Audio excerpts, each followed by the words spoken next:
పాటించవలసిన దాన్ని పాటించలేం. అర్థమవుతుందండి? అలాగే దేవుని బిడ్డలముగా మనం గుర్తుపెట్టుకోండి. మనం పాటించవలసినవి పాటించాలి అంటే కొన్ని విషయాలు మనం నేర్చుకోవాలి. హల్లెలూయా! హల్లెలూయా! ఎందుకంటే చూడండి, మొన్నటిదాకా చక్కగా బాగున్నారు. నిన్నటిదాకా బాగున్నారు. ఒక్కరోజు మారిపోయేసరికి ఏమైపోయిందండి? మార్పొచ్చేసింది. కారణం ఏంటంటే, మూడో వ్యక్తి యొక్క మాటలు లేకపోతే ఆమె ప్రమేయం ఏమైందంటే, వారి దాకా వారి లోపలికొచ్చేసింది. మూడో వ్యక్తి ప్రమేయం అనేది వారి ఇంట్లోకొచ్చేసింది. రావడముతో ఇంట్లో ఉన్న వాతావరణం అంతా మారిపోయింది. వారు పాటించవలసిన రీతిగా పాటించలేకపోయారు. పాటించవలసిన రీతిగా పాటించినంత కాలము కూడా ప్రేమలు తగ్గలేదు. గౌరవము తగ్గలేదు. ఆప్యాయతలు తగ్గలేదు. విలువ తగ్గలేదు. ఎప్పుడైతే పాటించవలసింది ఎప్పుడైతే దారి తప్పిందో ఆ సమయంలో ఏమైపోయిందంటే అన్నీ మారిపోయాయి. అన్నిట్లో మార్పు కనపడుతుంది. ఈరోజు దానికి ఏకైక కారణం ఏమిటి అంటే మూడో వ్యక్తిని అనవసరంగా వారి ప్రమేయం అనేది మనం ఏం చేసాం? అనుమతించాం. మూడో వ్యక్తి యొక్క ప్రమేయం ఎప్పుడైతే వస్తుందో ఆటోమేటిక్‌గా కుటుంబాల్లో మార్పులు వచ్చేస్తా ఉంటాయి. ఈరోజు ప్రియదేవుడు దేవుని బిడ్డముగా విశ్వాస అయ్యుండొచ్చు, సేవకుడు అయ్యుండొచ్చు. ఈరోజు ప్రియ దేవుని బిడ్డలారా మన జీవితంలో మనం పాటించవలసినవి పాటించుకోకుండా గాని మనం తప్పిపోయామా? అలా తప్పిపోవడానికి కారణం ఏమై ఉంటదంటే మూడో వ్యక్తి అనగా ఈ లోకము నీవు తండ్రి తప్ప మూడో వ్యక్తి అనగా అపవాదికి మాత్రం మనం ఎన్నడూ కూడా చోటివ్వకూడదు మన జీవితాల్లో. హల్లెలూయా! హల్లెలూయా! అలా మనము గాని చోటిచ్చామా మనం పాటించవలసినవి పాటించలేమండి. నడవవలసిన రీతిగా నడవలేమండి. మనకంటూ దేవుడు ఒక పద్ధతినిచ్చాడు. ఒక క్రమాన్ని నేర్పించాడు. ఆ పద్ధతిని, ఆ క్రమాన్ని, ఆ ధర్మాన్ని మనం నిర్వర్తించలేము అపవాదికి గాని చోటిస్తే. హల్లెలూయా! మొట్టమొదటిగా మనము ప్రవర్తించవలసిన రీతిగా ప్రవర్తించాలంటే, లేకపోతే పాటించవలసిన రీతిగా పాటించాలంటే, ఒక విశ్వాస అయినా, సేవకుడైనా సరే, మొట్టమొదటిగా మనం గుర్తుపెట్టుకోవాల్సింది ఏంటంటే, కాపాడుకోవాలి. ఏంటండి? మొట్టమొదటిగా కాపాడుకోవాలి. ఏం కాపాడుకోవాలి? దేన్ని కాపాడుకోవాలి? ఏం కాపాడుకుంటే మనం పాటించవలసింది పాటించగలుగుతాం. మనం నడవలసిన రీతిగా నడవగలుగుతాం. మనం ప్రవర్తించవలసిన రీతిగా ప్రవర్తించగలుగుతాం. ఏం కాపాడుకోవాలంటే మొట్టమొదటిగా జ్ఞాపకం చేసుకోండి. నీ సాక్ష్యాన్ని కాపాడుకోవాలి నీవు. ఏం కాపాడుకోవాలి? చెప్పాలి. నీ సాక్ష్యాన్ని కాపాడుకోవాలి. అలాగే మంచి స్నేహాన్ని కాపాడుకోవాలి. పరిశుద్ధతను కాపాడుకోవాలి. Praise the lord. ఏం కాపాడుకోవాలండి? సాక్ష్యాన్ని కాపాడుకోవాలి. స్నేహాన్ని కాపాడుకోవాలి. పరిశుద్ధతను కాపాడుకోవాలి. హల్లెలూయా! ఎవరైతే స్నేహాన్ని కాపాడుకోగలుగుతారో వారి సాక్ష్యాన్ని కాపాడుకోగలుగుతారు. ఎవరైతే సాక్ష్యాన్ని కాపాడుకోగలుగుతారో వారి పరిశుద్ధతను కూడా కాపాడుకోగలుగుతారు. హల్లెలూయా! హల్లెలూయా! ఎప్పుడైతే దేవుడికి మనకు మధ్య ఉన్న స్నేహము నష్టమైపోతుందో, సాక్ష్యం నష్టమైపోతుంది. సాక్ష్యము నష్టమైపోయిన మరుక్షణమందే మన పరిశుద్ధత నష్టమైపోతుంది. ఎప్పుడైతే ఈ 3 నష్టమైపోతాయో మనం పాటించవలసింది మనము పాటించలేం. హల్లెలూయా! హల్లెలూయా! ప్రియ దేవుని బిడ్డలారా, ఈ మూడిటిని చెడగొట్టడానికి అపవాదిగాడు ఏం చేస్తాడంటే అవకాశం కొరకు ఎదురు చూస్తా ఉంటాడండి. ఏదో ఒక రీతిగా, ఏదో ఒక విధముగా అవకాశాన్ని వాడు వెతుక్కుంటుంటాడు. ఎలాగంటే గర్జించు సింహం వలె తిరుగుతా ఉంటాడు అవకాశాల కొరకు. ఒక్కసారి మనలో నుంచి వాడిని బయటికి పంపించిన తర్వాత మరలా వాడికి అవకాశం ఇస్తే ఈసారి ఒక్కడిగా రాడు గాని 7 వెంట పెట్టుకొని వస్తాడు ఆడు. కాబట్టి మనము చాలా మెలకువ కలిగి జీవించకపోతే ఆ మన స్థితి మరింత ఘోరంగా మారిపోతుంది. మన ఆత్మీయ స్థితి అండి. హల్లెలూయ! మొదట మనము కలిగి ఉన్న దానికంటే కూడా ఆ మరలా మనం పడిపోయిన తర్వాత మన స్థితి ఎలాగుంటదంటే మరింత ఘోరంగా మారిపోతా ఉంటుందండి. హల్లెలూయ! హల్లెలూయ! ఉదాహరణకండి యోనాతాను, దావీదు మంచి స్నేహితులు. ఎవరండి? యోనాతాను, దావీదు మంచి స్నేహితులు. మరి ఆ స్నేహము ఏ రీతిగా వారి మధ్యలో నడిపించబడిందో ఆ స్నేహాన్ని సైతము కూడా దుష్టుడైన అపవాది ఏదే విధంగా పాడు చేయాలని ఆలోచన చేసినప్పుడు కూడా ఏమండి వారి స్నేహము ఏ రీతిగా నడిపించిందో మనం మనం నేర్చుకోవడానికి ఇష్టపడదాం. హల్లెలూయా, హల్లెలూయా. ఉదాహరణకు చూడండి, ఒకానొక దినమందు ఈ దావీదు ఏం చేస్తాడంటే గొలియాతును ఏమండి హతమార్చి అతడు వస్తున్న సమయంలో విజయోత్సవముతో అతడు తిరిగి వస్తున్న సమయంలో ఆ ఇశ్రాయేల్ ప్రజలు అక్కడ ఉన్నటువంటి ఆ యొక్క సౌలు యొక్క పరిపాలన క్రింద ఉన్నటువంటి ప్రజలు ఏం చేస్తారంటే సౌలుకు 1000 కొలది దావీదుకు 10,000 కొలది అని చెప్పి ఏం చేస్తారండి జై జైలు పలుకుతూ ఉంటారు. ఏం చేస్తారండి చెప్పాలందరూ కూడా ఇటు చూడాలి ఆయన ఏం చేస్తున్నారు. సౌలుకి 1000 కొలది, దావీదుకి 10,000 కొలది అని పలుకుతూ ఉన్నప్పుడు చూడండి ఒకసారి ఆ భాగాలు మనం చదువుదాం. సమూయేలు మొదటి గ్రంథము బైబిల్ కలిగిన వారు మీ బైబిల్ తెరవండి. సమూయేలు మొదటి గ్రంథం 18వ అధ్యాయము 6వ వచనం నుండి ఒకసారి చదువుదాం. చూడండి. దావీదు ఫిలిస్తీని హతము చేసి తిరిగి వచ్చినప్పుడు స్త్రీలు ఇశ్రాయేలీల ఊళ్ళన్నిటిలో నుండి జాగ్రత్తగా దావీదు ఫిలిస్తీని హతము చేసి తిరిగి వచ్చినప్పుడు స్త్రీలు ఏం చేస్తున్నారండి ఇశ్రాయేలీయుల ఊళ్ళన్నిటిలో నుండి తంబురలతోను సంబరములతోను వాయిద్యములతోను పాడుచు నాట్యమాడుచు రాజైన సౌలును ఎదుర్కొనటకై వచ్చిరి. ఆ స్త్రీలు గాన ప్రతి గానములు చేయుచు వాయించుచు సౌలుకు 1000 కొలదియు దావీదుకి 10,000 కొలదియు శత్రువులను హతము చేసిరని ఏం చేస్తున్నారంటే ఆ రీతిగా జై జై నినాదాలతో ఏం చేస్తున్నారంటే అక్కడ పొగుడుతూ ఉన్నారండి. ఇప్పుడు నేను అంటున్నాను అక్కడ ఆ స్త్రీలు లేకపోతే ఆ ఇశ్రాయేలు స్త్రీలు అలాగ జై జై నినాదాలతో ఏమండి ఆ ప్రాంతమంతటిని కూడా హోరెత్తించడం అనేది అది వాస్తవం. అది మంచిదా చెడండి చెప్పండి. ఇప్పుడు వాళ్ళు అక్కడ స్తుతించడం అనే అలా జై జై నినాదాలతో దావీదుని పొగడం అనేది అది చేయవలసిన పనేనా లేకపోతే చేయకూడని పనే అండి.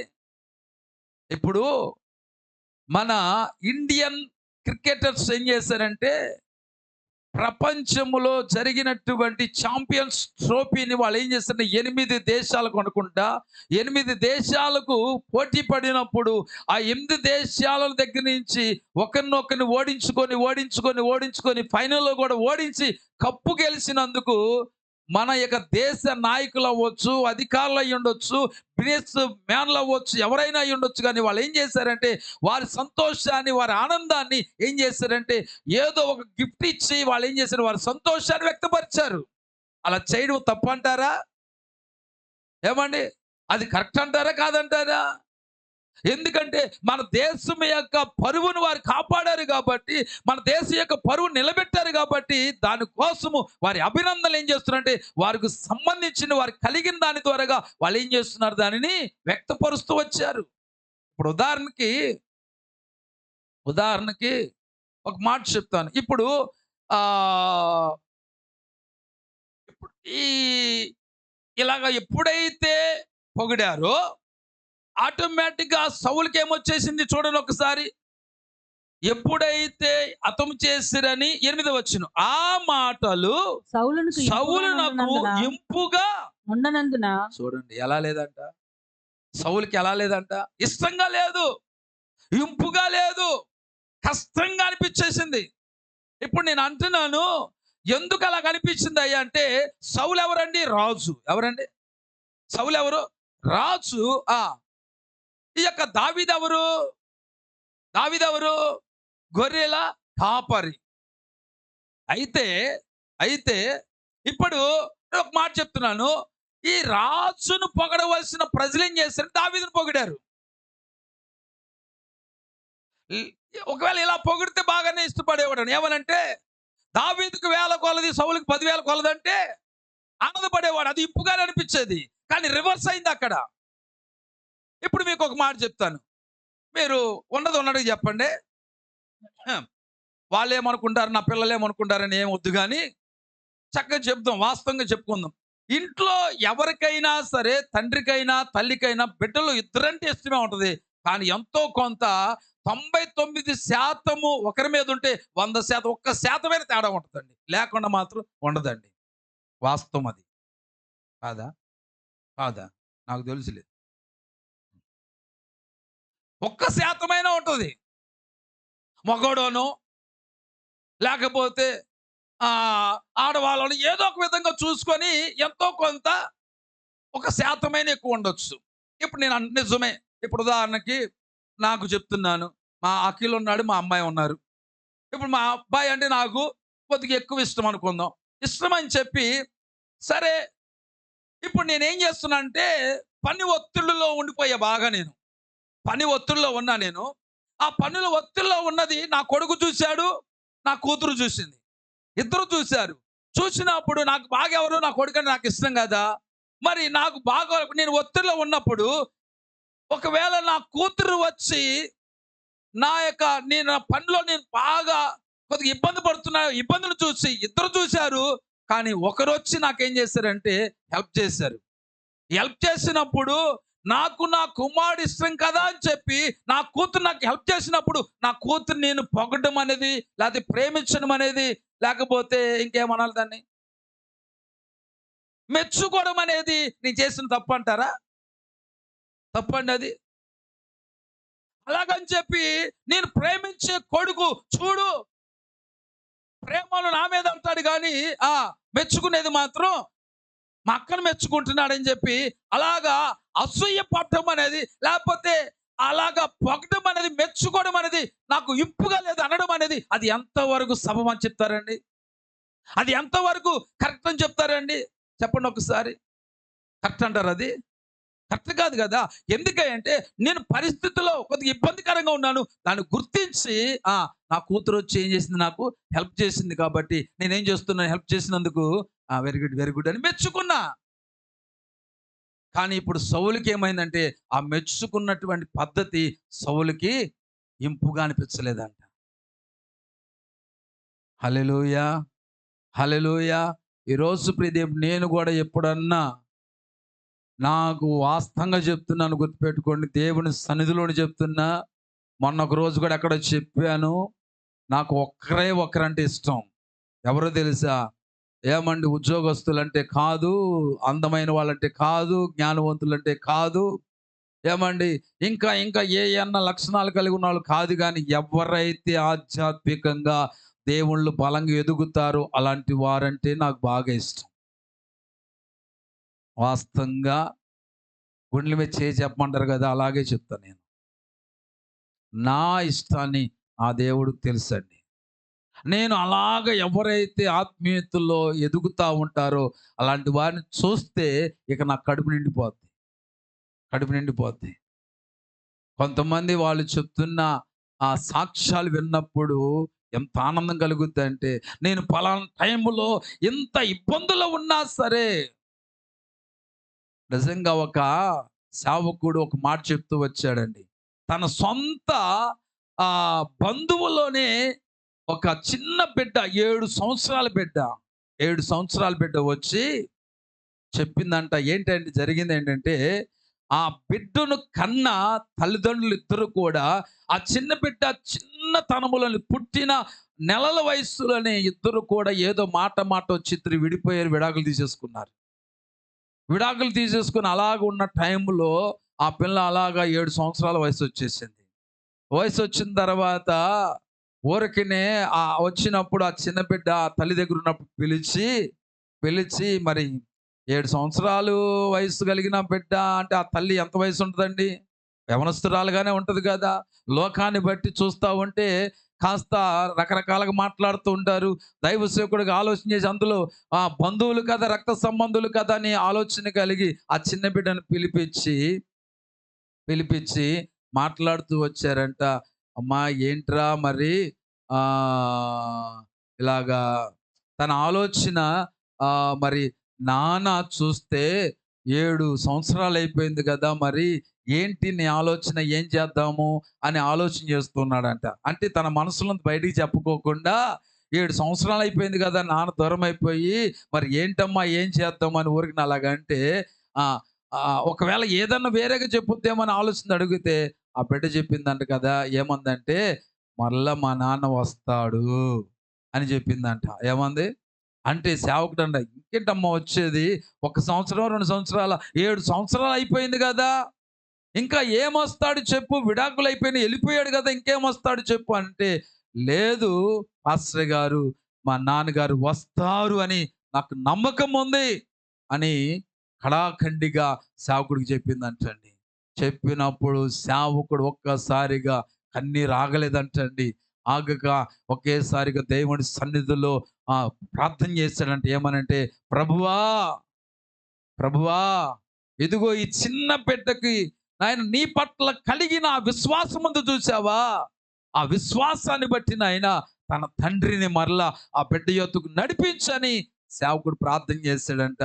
ప్రార్థన చేసిన అతి తక్కువ కాలములోనే మరలా తిరిగి వచ్చి తన ఆ బిడ్డకు తండ్రిగా తన్ను తాను ఏం చేసుకున్నాడండి, తీర్మానించుకున్నాడు. హల్లెలూయా. తీర్మానించుకోవడం మాత్రమే కాదు, విడిపోయినప్పుడు మారు మనసు లేనోడుగా విడిపోయాడు. వచ్చి మరలా కలిసినప్పుడు మరుక్షణం మంది ఏం చేశాడంటే బాప్తీసం తీసుకున్నాడంట.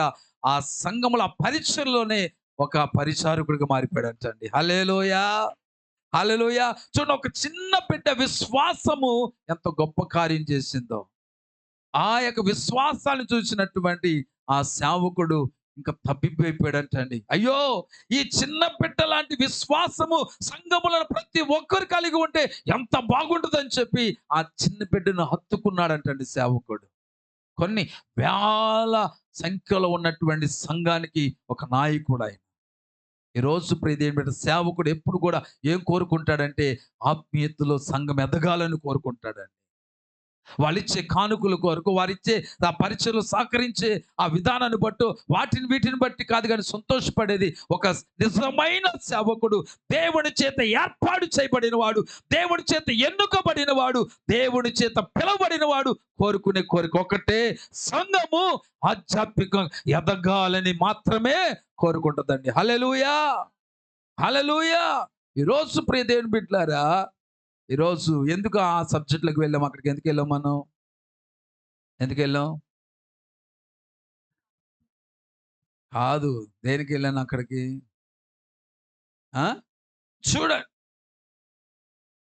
చూడండి అక్కడ మరి ఆ సౌలు ఏంటంటే అక్కడ జరిగింది వాస్తవమే కదా. సౌలుకి ఏమైందంటే వాళ్ళు చేసిన పని కరెక్టే. ఎందుకంటే ఇంకొక మాట చెప్తాను చూడండి, ఇక్కడ ఇశ్రాయేలీలో ఉన్నటువంటి స్త్రీలు సౌలుకు 1000 కొలది, దావీదుకు 10,000 కొలది అని చెప్పి వాళ్ళు ఆ పొగుడుతా ఉంటే ఆ పొగడ్తలు సౌలుకి ఎలా కనిపించట్లేదు, ఇంపుగా అనిపించట్లేదు, ఇంపుగా అనిపించట్లేదు. వాస్తవంగా మనము కానీ వాస్తవాలకు వెళ్తే, వాస్తవంలోకి వెళ్ళి తొంగి చూస్తే వాళ్ళు చేసింది కరెక్టే. ఒక మాట చెప్పిన, నేను అంటున్నాను కదా, ఇంకొక మాట కూడా చెప్తాను, ఇంకా అంతకు మించి పొగడ్తలు కూడా దావీదు అర్హుడని చెప్తాను నేను. కారణం ఏంటంటే యుద్ధ నైపుణ్యత కలిగిన వాడును చేతగాని దత్తముగా కూర్చున్నాడు. యుద్ధ నైపుణ్యత లేనివాడు ఏమండి యుద్ధానికి వెళ్ళి గొలియాతును ఓడించాడు అక్కడ. హల్లెలూయా. హల్లెలూయా. ఏమండి చూడండి, సౌలు యొక్క అనుభవాన్ని కానీ మనం ఒకసారి చూస్తే చూడండి, ఒకసారి 16వ అధ్యాయమా 14వ అధ్యాయము 14వ అధ్యాయం 47 వచ్చిన చదవండి. 14:47 ఇలాగున సౌలు ఇశ్రాయేలీలను ఏలుటకు అధికారము నొందిన వాడై నఖముఖముల వారి శత్రువులైన మోయాబీలతోనూ, అమోనీలతోనూ, ఎదోమీలతోనూ, శోభా దేశపు రాజులతోనూ, ఫిలిస్తీన్లతోనూ యుద్ధము చేసెను. ఎవరి మీదకి అతడు పోయెనో వారి అందరిని ఓడించెను. ఇది సౌలు యొక్క అనుభవం. ఒకప్పుడు సౌలు యొక్క అనుభవం ఎలాగుందంటే, ఏ రాజ్యం మీదకి యుద్ధానికి వెళ్తే ఆ రాజ్యాన్ని ఓడించేవాడు. ఇప్పుడు ఆ రాజ్యానికి, ఆ ఫిలిస్తీ దేశానికి సంబంధించిన ఒక్కడిని, గొల్యాతును హతమార్చడానికి ధైర్యం చాలా సౌలుకి. కారణం ఏంటంటే, నాకు అనిపిస్తుంది కదా, దావీదు వలె దేవుని మీద ఆధారపడే ఒక అలవాటు సౌలు జీవితంలో తక్కువైపోయి ఉండొచ్చు. అది దిగజారిపోయినటువంటి స్థితిలో అయి ఉండొచ్చు. అందుకే కదా దేవుడు వాక్యం చెప్తుంది, దావీదంట దేవుడికి తోడుగా ఉన్నాడు, అందుకనే దావీదు అంతకంతకు వర్ధిల్లాడంట. సౌలు కుటుంబం ఏంటంటే అంతకంతకు నీరసిల్లేనని ఉందండి. ఈరోజు ప్రియ దేవుని బిడ్డారా, ఒకప్పుడు ఉన్నటువంటి ఆ పోరాట పటిమ ఇప్పుడు ఎందుకు తగ్గిపోయింది? ఒకప్పుడు ఉన్నటువంటి ఆ ధైర్యం ఇప్పుడు ఎందుకు చెడిపోయింది? ఒకప్పుడు ఉన్నటువంటి ఆసక్తి ఈ రోజు ఎందుకు లేకుండా పోయింది? ఒకప్పుడు ఏ దేశం మీదకి యుద్ధానికి వెళ్తే ఆ దేశాన్ని ఓడించినటువంటి చరిత్ర కలిగినటువంటి సౌలు కాదా ఈ సౌలు? ఇప్పుడు ఎందుకని గొలియాతును చూడగానే ఒక రోజా, 2 రోజుల, 40 పగలు 40 రాత్రులు ఏం చేస్తున్నాడంటే ఆ ప్రాణాన్ని అరచేతిలో పెట్టుకొని బ్రతుకు జీవుడా అని చెప్పి ఏం చేస్తున్నాడంటే వాడి సవాలు వింటున్నాడు తప్ప రోషము కలగట్లా. సున్నతి లేనివాడు, సున్నతి చేయబడినటువంటి దేవుని ప్రజలను అవమానపరుస్తుంటే ఒక చేతగాని దద్దముగా చేతులు ముడుచుకొని కూర్చున్నటువంటి అనుభవం సౌలుది. కారణం ఏమిటి అంటే ఒకటే నేను అనుకుంటున్నాను కదా, ఒకప్పుడు ఉన్నటువంటి ఆత్మీయత, ఒకప్పుడు పాటించినటువంటి ఆ పద్ధతులు, ఆ ధర్మాన్ని, ఆ ప్రవర్తన నేటి కరువైపోయింది సౌలు జీవితంలో.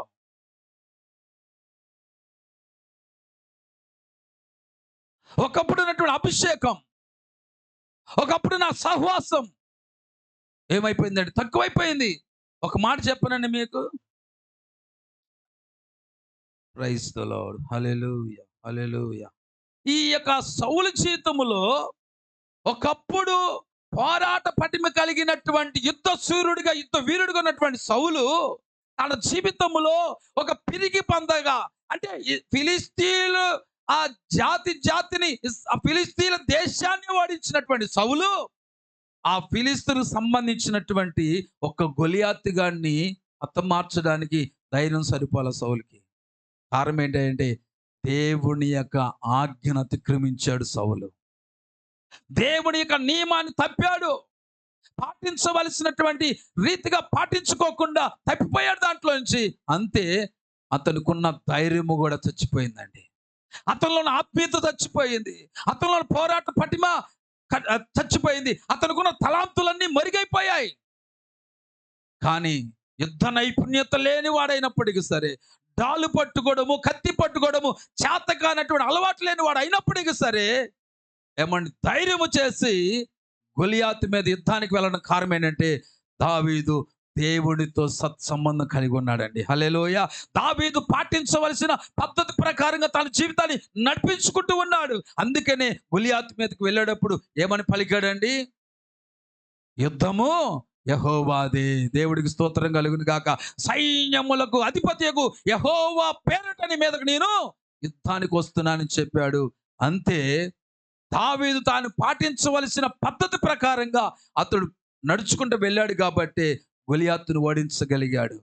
ఇప్పుడు అలాంటి ఓడించిన వీరుడుగా వస్తూ ఉంటే మరి ప్రజలు అప్పటి వరకు కూడా సుఖం లేనటువంటి వారు, నెమ్మది లేనటువంటి పరిస్థితి, సమాధానం లేని పరిస్థితి, ఏదైనా కోరిక తీర్చుకోలేని పరిస్థితి, బయటికి వెళ్ళలేని పరిస్థితి. ఎందుకంటే బయటికి వెళదామంటే కాపు కాసుకుని కూర్చున్నాడు, ఎవడైనా వస్తే వేసి పడద్దామన్నాడు.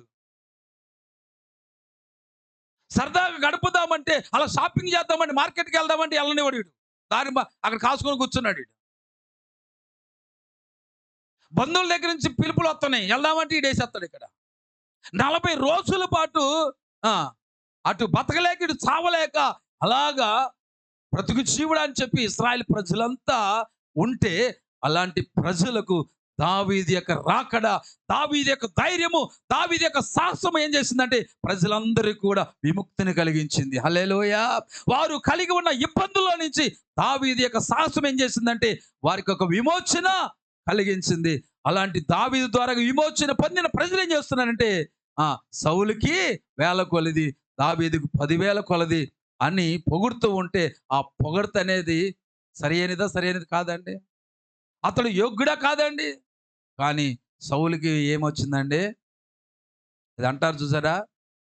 అమ్మ అన్నం పెట్టదంట, అడుక్కొని కూడా తినవద్దంట. వీళ్ళు బాగుపడరు, వీళ్ళు ఎదగరు, ఎదిగే వాళ్ళని కూడా ఎదగనివ్వరు. అంత అవసరమా? ఆదివారం వెళ్తున్నాంగా సరిపోదంటావా? శుక్రవారం కూడా వెళ్ళారంటావా? లేకపోతే మధ్య మధ్యలో సువార్త కూటాలకు వెళ్ళాలంటావా? గృహ కూటాలకు వెళ్ళాలా? రోజు మింగాలా 3 పూట్ల? ఆదివారం ఒకరోజు తిండి సరిపోదు? ఏమండి? హల్లెలూయా! జాగ్రత్తగా వినండి. చేసింది వాస్తవమే. ఏమండి వాళ్ళు పొగిడింది కరెక్టే.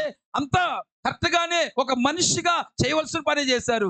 కానీ ఈ సౌలయ్య గారికి ఎప్పుడైతే పాటించవలసిన రీతిగా పాటించకపోయినా, ప్రవర్తించవలసిన రీతిగా ప్రవర్తించకపోయినా, కట్టుకోవాల్సిన రీతిగా ఆత్మీయతలు కట్టుకోకపోయినా సరే ఇలాంటియే వచ్చేస్తాయి మనసులోకి. వాస్తవాన్ని చూస్తే తట్టుకోలేరు. అసూయ వచ్చేస్తుంది లోపలికి.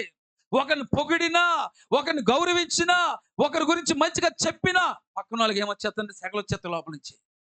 ఏమొచ్చేస్తాయి? వాస్తవమే అది. నువ్వు చేయవు, చేసేవాడిని చూసి మెచ్చుకుంటే కూడా తట్టుకోలేరు వీళ్ళు. తట్టుకోలేరు. సెగలు వచ్చేస్తాయి లోపల నుంచి. ఈ అయ్యగారికి కూడా సెగలు వచ్చేసి ఆ పొగడ్తలు ఈ అయ్యగారికి ఎలా లేదంట, ఇంపుగా లేదంట. ఇంపుగా లేకపోవడం చూడండి ఏమైందంటే, ఎప్పుడైతే ఒక మనిషి మరలా చెప్తున్నాను, పాటించవలసిన రీతిగా పాటించకపోతే ఆ యొక్క బిడ్డ జీవితము ఎలాగ పతనానికి నాంది పలుకుతుందో సౌలు జీవితం మనకి ఉదాహరణ కనబడుతుంది. ఇక్కడ మొట్టమొదటిగా ప్రజలు వాస్తవం పొగుడుతా ఉంటే ఆ పొగడ్తలు సౌలుకి ఎలాగ లేదంట, ఇంపుగా లేదంట. అక్కడిది అయిపోయిందా? ఆ తర్వాత చూడండి. తర్వాత మాట చూడండి. ఆ ఇంపుగా నుండనందున అతడు అతడు బహు బహుగా కోపము తెచ్చుకొని ఏం తెచ్చుకున్నాడంట? అది అసూయ ఎప్పుడైతే పుడుతుందో ఇతరులను పొగిడితే తట్టుకోలేరు. తర్వాత కోపం వచ్చేస్తది. ఏమొచ్చేస్తది? కోపం వచ్చేస్తది. కోపం తట్టుకొని వచ్చేస్తది. వచ్చి తర్వాత ఏమైంది చూడండి. వారు వారు దావీదునకు 10,000 కొలదనియు హ్మ్. నాకు 1,000 కొలదనియు నాకు వేల కొలదనియు స్తుతులు స్తుతులు పాడిరే. పాడిరే.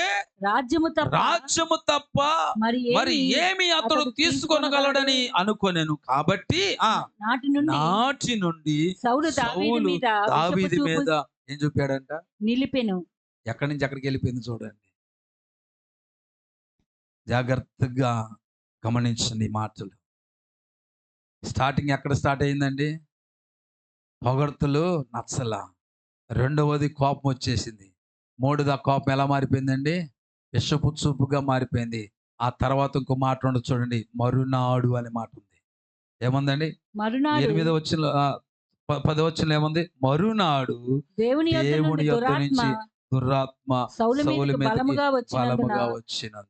వచ్చిన దగ్గర నుంచి ఇక దావీదుని ఎప్పుడు మర్డర్ చేద్దామా, ఎప్పుడు లేపేద్దామా అని ఏం చేస్తున్నాడండి? పన్నాగాలు పన్నుతా వచ్చాడు. ఈరోజు ప్రియ దేవుని బిడ్డలారా, ఎందుకు నేను వెళ్ళాను ఇక్కడ దాకా ఈ స్టోరీకి? దావీదు యోనాతానులు మంచి స్నేహితులు. ఏమండి? కానీ యోనాతాను తండ్రి ఎవరు? సౌలు. మరి సౌలు చేతుల్లో ఎవరు చంపాలని చూస్తున్నాడంటే దావీదు. దావీదు ఎవరు? యోనాతానుకి స్నేహితుడు. కానీ యోనాతానుకు దావీదుకి మధ్య ఉన్నటువంటి స్నేహం ఏం చేసిందంటే, ఆ దురాత్మ పట్టిన సౌలు చేతుల్లో దావీదు హతమార్చబడకుండా ఈ స్నేహం ఏం చేసింది? కాపాడుకుంటూ వచ్చింది. హల్లెలూయా! హల్లెలూయా! ఎప్పుడైతే యోనాతాను దావీదు వారి స్నేహాన్ని కాపాడుకుంటూ వచ్చారో చూడండి. కావాలంటే ఒక్కసారి పేజీ తిప్పండి. ఒక్కసారి ఇటు పేజీ తిప్పండి. 19 వచ్చిన చదువు. 19 అధ్యాయం మొదటి వచ్చి అంతట సౌలు మీరు దావీదును చంపవలసినదని తన కుమారుడైన యోనాతానుతోను తన సేవకులందరితోనూ చెప్పగా, సౌలు కుమారుడైన యోనాతాను దావీదు యందు బహు ఇష్టము గలవాడయుండి దావీదుతో ఇట్లా నేను ఏమని, నా తండ్రి అయిన సౌలు నిన్ను చంపవలెనన్న ప్రయత్నము మీదనున్నాడు. కాబట్టి నీవు ఉదయమున జాగ్రత్త పడి రహస్యమైన స్థలమందు దాగి ఉండుము.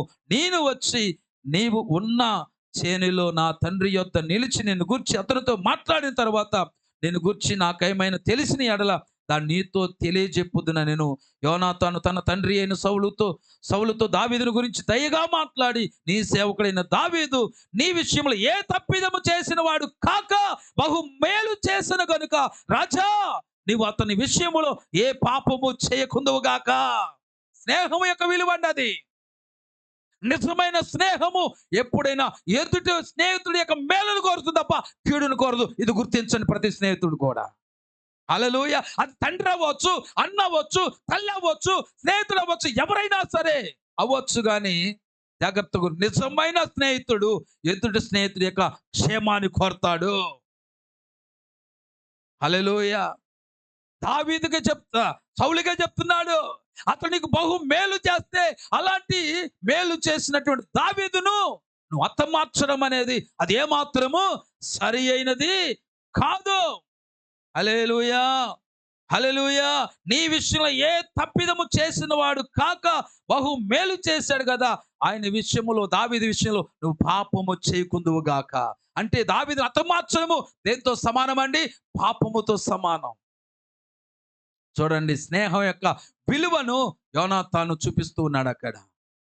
ఈరోజు యోనాతాను ఏం చేశాడంటే ఆ స్నేహాన్ని కాపాడుకున్నాడు. హల్లెలూయా. స్నేహాన్ని కాపాడుకోవడం వల్ల సౌలు లాంటి దురప్ప చేత పీడించబడుతున్న సౌలు లాంటి వారి చేతుల్లో పడుకోకుండా దావీదు లాంటి వారు కాపాడబడతారండి. హల్లెలూయా. మంచి స్నేహము ఏం చేస్తుందంటే లోకము లేకపోతే సౌలు అనగా ఏమంటే అపవాదికి సాదృశ్యంగా పడుతుంది. ఏమండి సాతాను ఆ లోకానికి అలవాటు పడినటువంటి సౌలు వంటి వారి చేతుల్లో పడకుండా నిజమైన స్నేహము కాపాడుతుంది. గుర్తుపెట్టుకోండి. హల్లెలూయా. సాక్ష్యాన్ని కాపాడుకుంటారండి వాళ్ళిద్దరు కూడా. చూడండి, వారి స్నేహాన్ని కాపాడుకోవడం మాత్రమే కాదు, సాక్ష్యాన్ని కూడా కాపాడుకున్నారు ఇద్దరు కూడా. ఏంటంటే మంచి స్నేహితులమనే సాక్ష్యాన్ని వారు కాపాడుకున్నారు. అందుకనే వాళ్ళు పరిశుద్ధతను కూడా కాపాడుకోగలిగారు. ఈరోజు మనం కాపాడుకోవాల్సింది ఏంటి తెలుసా? మరలా చెప్తున్నాను, నీ యొక్క నువ్వు పాటించవలసినది, నువ్వు ప్రవర్తించవలసిన రీతిగా ప్రవర్తించాలంటే, నువ్వు పాటించవలసిన రీతిగా పాటించాలంటే, నీ ఆత్మీయతను నువ్వు ఆత్మీయంగా కట్టుకోవాలంటే ముందు కాపాడుకోవాల్సింది ఏంటో తెలుసా? నీ సాక్ష్యాన్ని కాపాడుకో, నీకున్న మంచి స్నేహాన్ని కాపాడుకో. మూడవది పరిశుద్ధతను కాపాడుకోగలిగితే నువ్వు ప్రవర్తించవలసిన రీతిగా ప్రవర్తించగలుగుతావు. అట్టి ప్రవర్తన దేవునికి తోడుగా ఉండేట్టు చేస్తుంది. దేవుడు తోడు ఏం చేస్తుంది? అంతకంతకు వర్ధిల్లేటట్టుగా చేస్తుంది. హల్లెలూయా, హల్లెలూయా. కాబట్టి ఈరోజు సేవకులమైనా విశ్వాసులమైనా సరే మనం పాటించవలసినవి మనం పాటించాలంటే మొట్టమొదటిగా కాపాడుకోవాల్సింది ఉంది. అది కాపాడుకోగలిగితేనే పాటించవలసిన దాన్ని పాటించగలుగుతాం, లేక ప్రవర్తించవలసిన రీతిగా ప్రవర్తించగలుగుతాం, కట్టుకోవలసిన రీతిగా ఆత్మీయతను కట్టుకోగలుగుతాం. నువ్వు కాపాడుకోవాల్సింది కాపాడుకోలేకపోతే ప్రవర్తించవలసిన రీతిగా ప్రవర్తించలేవు, ఆత్మీయతను కాపాడుకోలేవు, పాటించవలసిందిగా పాటించలేవు. హల్లెలూయా, హల్లెలూయా. కాబట్టి మన జీవితంలో మొట్టమొదటిగా మనం కాపాడుకోవాల్సింది ఏంటో గుర్తిద్దామండి. ఈరోజు దేవునికి నీకు ఉన్న మధ్యలో ఉన్న ఆ స్నేహాన్ని కాపాడుకుంటున్నావా? ఆ సహవాసాన్ని కాపాడుకుంటున్నావా? ఆ సహవాసాన్ని, ఆ స్నేహాన్ని పాడు చేసే సౌలు లాంటి దురాత్మ పట్టిన వాళ్ళు వెంటాడుతూ ఉంటారు. ఏదో విధంగా ఆశను కలిగిస్తూ ఉంటారు. నీలో లేనిపోయిన అసూయను కలిగించే ఒక వాతావరణాన్ని సృష్టిస్తారు. సృష్టిస్తారు. వాళ్ళు చేసేది వాస్తవమే అయినా నీకు గిట్టినట్టుగా చేస్తాడు వాడు, నీకు నచ్చని రీతిగా చేస్తాడు. పాపం ఇశ్రాయేలు స్త్రీలు వాళ్ళు పొగుడుతుంది ఏమండి, వాస్తవమే పొగడ్తకు అర్హుడు దావీదు, కానీ అది సౌలుకి ఏమవట్లా ఇంపుగా లేదు. కారణం ఏంటంటే సౌలు పాటించవలసిన రీతిగా పాటించట్లేదు, ఆజ్ఞ అతిక్రమించాడు. అంతకుముందు ఏమండి ఎన్నో జయాలు పొందుకున్నటువంటి ఒక సాక్ష్యము కలిగిన వాడు, ఒక చరిత్ర కలిగినటువంటి సౌలు ఇప్పుడు ఆఫ్టర్ ఆల్ ఫిలిస్తీన్లకు సంబంధించిన ఒక గొలియాతును ఓడించలేకపోయాడు. కారణం ఏంటంటే అతడు సాక్ష్యాన్ని కోల్పోయాడు. దేవుడికి సౌలుకున్న స్నేహాన్ని కోల్పోయాడు, పరిశుద్ధతను కోల్పోయాడు. కాబట్టి గొలియాతును ఓడించలేకపోయాడు. ఈరోజు ప్రియ దేవుని బిడ్డలారా, మనం ఈరోజు నేర్చుకున్నాం కాపాడుకోవాల్సింది ఏదో. ఈ రోజు నుంచి నువ్వు కాపాడుకోగలిగితే దావీదులాగా నా దేవుడు నీకు సమాజంలో గౌరవాన్ని తెచ్చిపెడతాడండి. నీకు ఒక విలువను తీసుకొస్తాడండి. అనేకుల చేత పొగిడేటట్లుగా నా దేవుడు నువ్వు ఉన్నతమైన స్థానములో దేవుడు నిలబెడతాడు. కళ్ళు మూసుకొని ప్రార్థన చేసుకుందాం అందరూ కూడా కళ్ళు మూసుకున్నట్టు ప్రార్థన చేసుకుందాం. హల్లెలూయా, హల్లెలూయా. అందరూ కూడా కళ్ళు మూసుకొని ఈరోజు నువ్వు కాపాడుకుంటున్నావా? కాపాడుకుంటూ నేను జీవిస్తున్నావా? నీ ఆత్మీయ జీవితాన్ని, నీ రక్షణ జీవితాన్ని నువ్వు కాపాడుకుంటున్నావా? సాక్ష్యం ఉందా? ఈరోజు దేవుడికి నీకు మధ్య ఆ స్నేహం ఉందా? నీ పరిశుద్ధి నువ్వు కాపాడుకోగలుగుతున్నావా? నీ సాక్ష్యాన్ని కాపాడుకుంటున్నావా? దేవుడికి నీకున్న స్నేహము కాపాడుకుంటున్నావా? నిజంగా ఈ స్నేహితుడు అంత గొప్పవాడండి. నిజమైన స్నేహితుడు అండి. విడువక నిన్ను ప్రేమిస్తూ ఉన్నాడు. నువ్వు విడిచినా, నువ్వు మరచినా, నువ్వు దూరం అయిపోయినా మరలా నిన్ను విడువకుండా, ఎడబాయికోకుండా నిన్ను ప్రేమిస్తూనే వచ్చాడు, ప్రేమిస్తూనే ఉన్నాడు ఆయన. దుర్దశలు అనేకమైన వచ్చినప్పుడు కూడా ఒక సన్నిహితుడుగా నీ ఆలన పాలన చూసుకుంటూ నేను పోషిస్తూ వచ్చిన దేవుడు కదా ఆయన. ఈ స్నేహితుడు చాలా గొప్పవాడు. నీ కొరకు ప్రాణం పెట్టాడు ఈ స్నేహితుడు. నీ కొరకు తన పరిశుద్ధ రక్తాన్ని చిందించాడు ఈ స్నేహితుడు. నీ కొరకు ఆ పరలోకములో ఉన్నటువంటి ఆ యొక్క సింహాసనాన్ని విడిచిపెట్టి వచ్చాడు ఆయన. నీ కొరకు పాపిగా మార్చబడ్డాడు. నీ కొరకు ప్రాణం పెట్టాడు. నీ కొరకు అవమానపరచబడ్డాడు. నీ కొరకు కొరడాలతో కొట్టించబడ్డాడు. నీ కొరకు ఉమ్మివేయబడ్డాడు. నీ కొరకు ముళ్ళ కిరీటము శిరస్సు మీద పెట్టించుకున్నాడు. ఇంత గొప్పగా ప్రేమించే స్నేహితుడు ఎవరు ఉన్నారండి? ఎక్కడ ఉన్నారండి? ఈ లోకములో అలాగ ప్రేమించే స్నేహితులు ఎవరున్నారు మనకి ఈ లోకములో?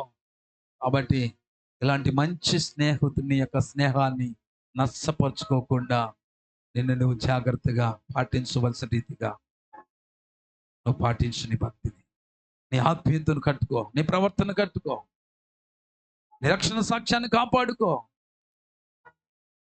నువ్వు జీవించగలిగితే ఈ స్నేహం ఎప్పుడు నష్టం కాదండి. ఈ స్నేహం నష్టం కాదు.